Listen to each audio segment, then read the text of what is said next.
આ ચોકલેટ કોને ખાધી હશે? મેં ફ્રીઝરમાં મૂકી હતી. હા, અમે તમારી ચોકલેટ નથી ખાધી કાંઈ.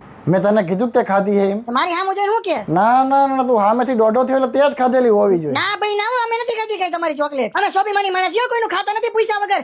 નામ ન છોડો તો મારા ખોટા લે. તો કોને ખાધી હશે? મમ્મીએ ખાધી હશે. મમ્મી કોઈ દી ખાય? તને શરમ આવે હે બોલતા છે જે?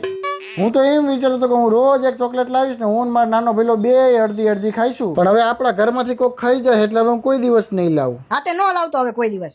અને લાવી હોય તો વાંધો નથી, હું ધ્યાન રાખીશ તમ તારે. ના ના, ખોટી તારી ઉપાધિ રાખવી ને એટલે નહીં લાવું. ના ના, હવે વાંધો ન આવે, તમ તારું ધ્યાન રાખીશ ફૂલ. પછી કઈ ના રે ના, આવી એવું કઈ લાવી નથી. અને ન લાવી તો કઈ નહીં, બરોબર? આમે ચોકલેટ ખાવાથી દાંત હળી જાય, અમારે ખાવી નથી ચોકલેટ. હા તો સરસ લ્યો. આ જ હું એક ચોકલેટ લાવ્યો તો, પણ હવે તારા